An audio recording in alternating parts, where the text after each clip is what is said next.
Okay, interviewin natin ang best player of the game, ang bumuhay ng momentum ng Team Brudis para manalo dito sa Team Uno. Ang kanyang back-to-back shot na 3 points and isang N1. Grabe, ang puso ng tubong Florida Blanca, Pampanga. Grabe, ano bang ginagawa mong paghanda rito? Gumaganda ang conditioning mo, yung shooting, lahat, depensa, opensa.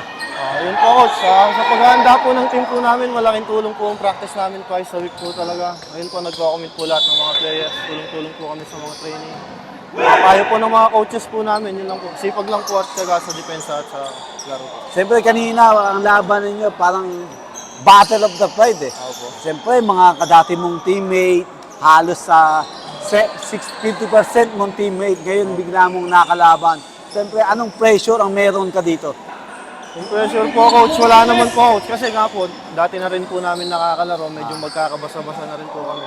Yun lang po, binigay lang po namin yung dapat po namin gawin yung boosting po. Nung ramdam mo kanina yung momentum mo, sa mga hindi na, 20 points lang po ang nagawa ni Kenneth De La Cruz ngayon. Grabe yung back-to-back 3 points mo. Kanina nung naramdaman mo yung momentum mo na pumasok, na talagang inisip mo talaga, pagkakataon mo ng tumira dito. Opo coach, kasi nga napahinga po akong dalawang quarter po eh. Yun po, na-fresh leg po, kaya po meron pong...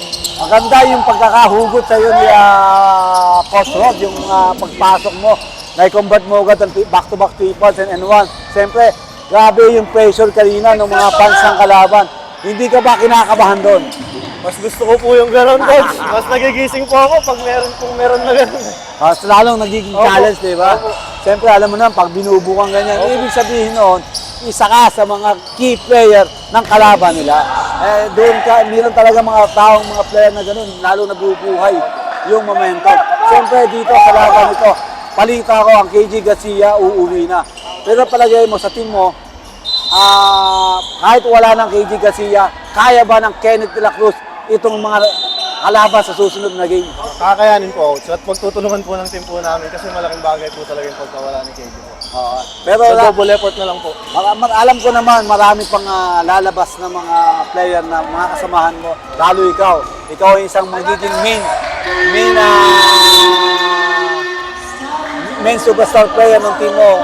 Anong pressure nararamdaman mo ngayon? Siyempre kung wala ng isang KG Garcia.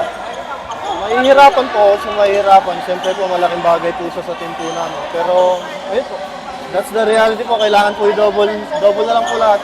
Puro kanina ang mga nag-despair, puro mga Gaponians. Ngayon, puro mga abalen naman.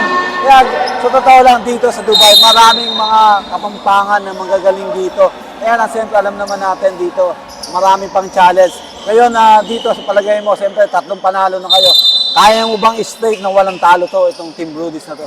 Hindi po masasabi ng ganun coach. Malalakas din po kasi lahat ng mga team pero kakayanin po. Siyempre, dalawang mabibigat na team na tinalo na ninyo. Yung Bayat Group, itong Uno, at Majas. Siyempre, iba yung laban, iba yung sistema ngayon.